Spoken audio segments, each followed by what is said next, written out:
Hi and hello. I am so grateful that you are here today. This is the first lesson in the Beginner Basics Crochet course. My name is Joanna and I will be your teacher today, and I'm from High Desert Yarn. So today we're going to start with the very first thing that we need to learn how to do is how to hold the yarn in our yarn hand. So if you want to learn how to crochet, you're going to have a hook hand and a yarn hand. And usually this is determined by which is your writing hand or your dominant hand. I would just go with whatever is most comfortable for you. My hook hand is my right hand, and I like to hold my crochet hook like this, kind of in a loose. If you were a drummer in those first digits or a percussionist, if not, you just kind of hold it like this very loosely and you gently wrap these bottom 3 fingers around the base of your hook. Now we need to learn how on earth do we hold our yarn. So first I'm going to put the hook down. So I want you to grab your yarn. If you are right-handed, then please grab the end of your yarn with your right hand.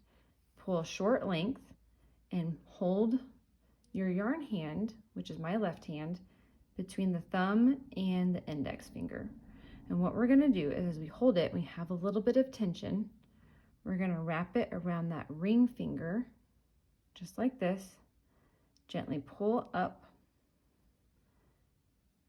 around your ring finger, just like that, and then slide that index finger up the bottom to create a loop. So the yarn will be coming over your index finger to your hook hand, which is your right hand, or my right hand in this video. And then you are holding tension with your ring finger. Now, there are certainly other ways to hold your yarn, just whatever is most comfortable for you.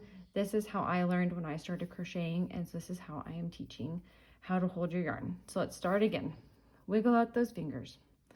All right, so pinch your yarn in with your hook hand, draw a short length, and be sure to hold it with your thumb and index finger in your yarn hand. Wrap it around this ring finger, and I'm wrapping from like the top of my finger around the back, up the bottom, and then you're going to let go and then wrap it around from the front to the back of your index finger. And this will make so much more sense when you have a hook on this end and you can actually hold the tension, but you can already feel and see that as I squeeze these fingers together, then I have tension, and then I can pull and loosen to get as much yarn as I need.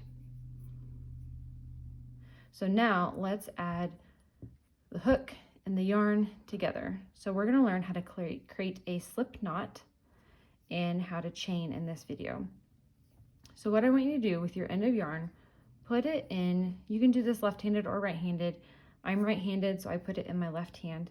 So put it in your left hand, and then wrap it around the back, and my yarn end is right here at the bottom.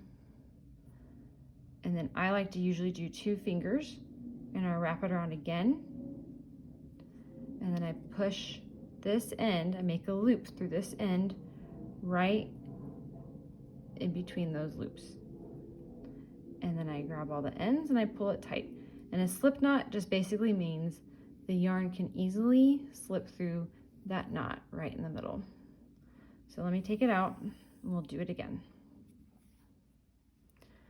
So yarn end at this point in your hand by your pinky, wrap it around the first 2 fingers, make 1 loop around the first 2 fingers, and then as you're holding it, put your thumb right there and hold those 2 pieces of yarn in place. Wrap this end that's from your skein or from your ball, your working yarn, up through the middle of that hole. Pull through, and then be sure you grab both the yarn ends, the working end and the tail end, and you pull a knot. Now you have this nice big loop, and what I want you to do is get your hook and just stick it through the loop. Sometimes I like to use my pointer finger to hold tension on it, and you just take this other end, this is the working end of your yarn, and you pull.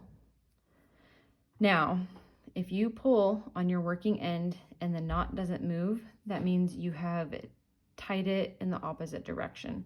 So if you see this, my yarn end, I'm going to pull on it, it doesn't move. That knot doesn't get tighter, it doesn't go any direction. So that's a great way to check. You want motion and fluid in this working yarn. This is what we call the working yarn. So now let's get ready to chain. So let me zoom in real quick so y'all can see exactly what I'm doing.